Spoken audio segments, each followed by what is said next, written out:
For my digital short, I wanted to talk about the issue of anti-racism literacy. There's a lot of African Americans that are being oppressed for our citizens of the United States to be able to call their country the land of the free. I believe that steps towards the land of the free and equality all begin with creating an equal country for African Americans, especially in Oakland.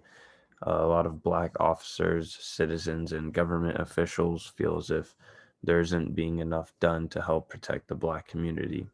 A lot of people aren't educated on things such as like police brutality, racial profiling, um, yeah, just things like that. And I think it's important that we educate ourselves on these things so that we can help create equal opportunities and a safer environment. Um, there have been a lot of people that have died under the watch of law enforcement, and these people are here to protect us. Like they're here to protect our rights and our amendments. But there's been a lot of casualties of African Americans during these arrests, and there hasn't been a lot of justice for them. In the first picture we have here, we have George Floyd in the position in which he was killed. George Floyd died on the floor due to a chokehold that the officer had him in to keep him restrained. Even after Floyd constantly repeated, "I can't breathe," the officer didn't let up until Floyd wasn't responding anymore due to his lack of oxygen, resulting in his death. The officer was charged for counts of murder but was set free from a $100,000 bond. The second photo here shows Breonna Taylor. She was shot after police raided her apartment with no warrant. Her killers never received any severe consequences for shooting her, even though she never pulled a firearm on them, and they also came into the house illegally. They came there for her boyfriend, but she was the one who paid the price. Um, Blacks are also most likely to be pulled over in any like against any other race. And this is a case of racial profiling. African Americans didn't do anything to deserve to be watched more closely and with intent versus anyone of any other race. In our first photo, it shows African Americans being searched. And in our second photo, we have a infographic showing police reports and saying how like much more likely African Americans are to be stopped versus any other race. And not only were they stopped more frequently, they were also searched more thoroughly. But at the bottom of this infographic, you can see that they typically found contraband on white people rather than any other race, showing that their suspicions were always in the wrong place. For this next one, African Americans have begun to feel pitted against police due to all of the pre-existing history when it comes to police brutality and such regarding African Americans. These photos help show the sayings that have come to be about police in the perspective of the Black community. With everything that has happened involving law enforcement, people have begun to say and believe that all cops are bad. There are no exceptions in their eyes because they are all agents of this system that has shown signs of corruption time after time. Although it is very difficult to be able to state confidently that all police officers are the same because there are many officers out there who have been the reason that someone was saved and helped, but the reality for the Black man has been altered to believe that his natural instinct is to always stay away from police. The second photo here shows them protesting to take a stand against police departments and against racism in general. A lot of the Black community has begun to shy away from police because when they see police, they just think of people that are out to get them. And this is a reality that they live now, and it's a reality that shouldn't be. It's something that's sad because these are the people that are supposed to protect us, but here we are fearing them. There have been many protests that have started to take action in order to take a stand against these injustices. And in this slide here, we have two different groups showing. The first one, we have one of the bigger movements going on right now, which is Black Lives Matter. It's a big movement in the fight for rights. And mostly every protest that you see will typically have something to do with the phrase Black Lives Matter. A lot of these protests happen in places like Oakland, San Francisco, LA, all over the world, or all over the country, really. And they're pushing a lot of awareness for equal rights, along with doing their best to be noticed so that government officials will watch and support their movement. And on the right here, we have an older group, the Black Panthers, and they were a group from a while ago, but they fought the same fight that Black Lives Matter is now fighting. And it's important to see how the generations have evolved in this fight, because it has been a never ending battle, and each generation is just another step towards the right direction in the fight for rights.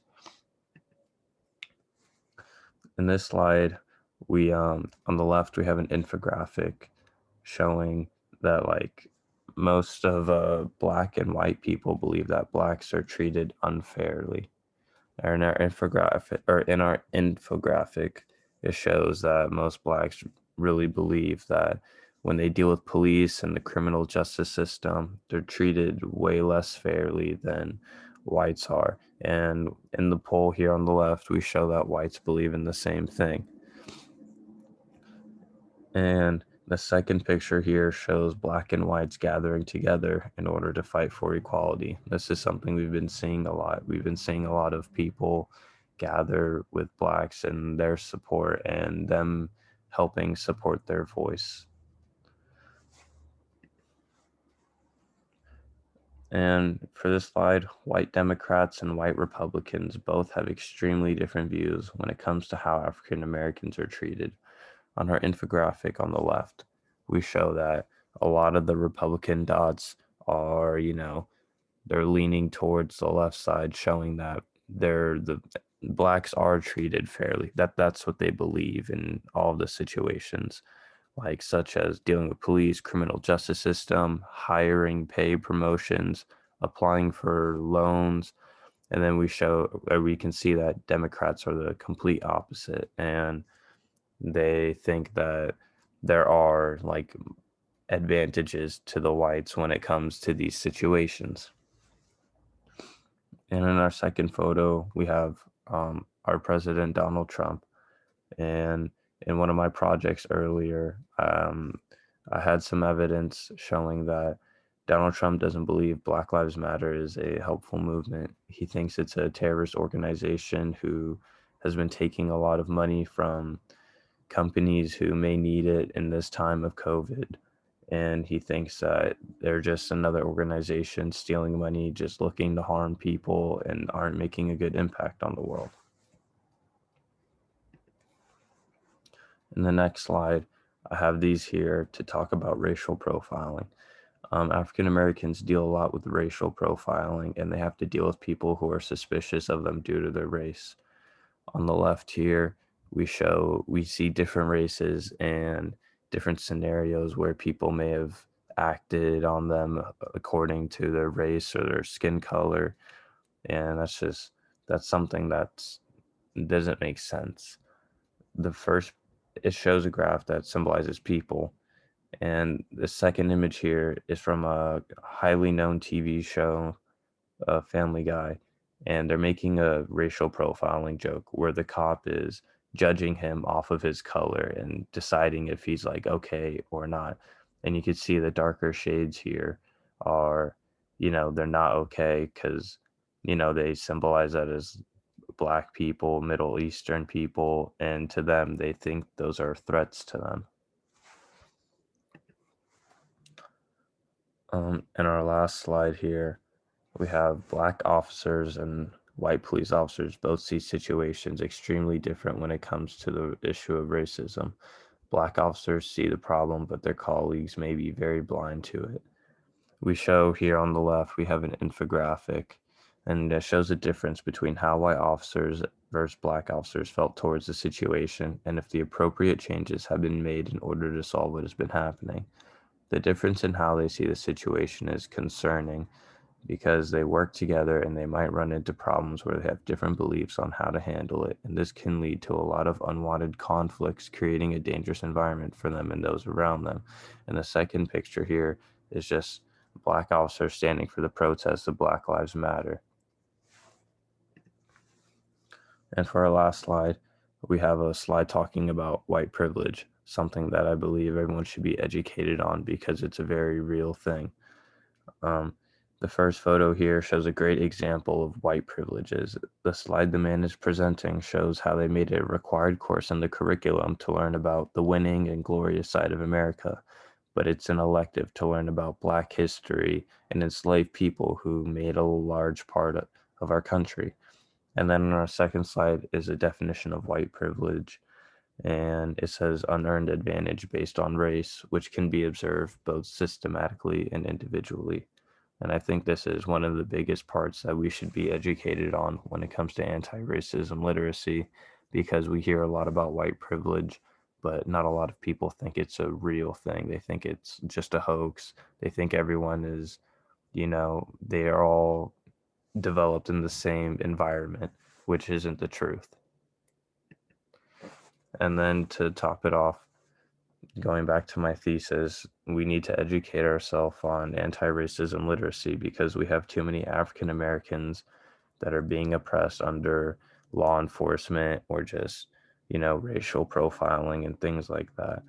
And if we can educate ourselves on things such as white privilege and racial profiling, then we can take better steps to treating one another equally and seeing one another as, equal human beings and not feeling as if one is inferior or not.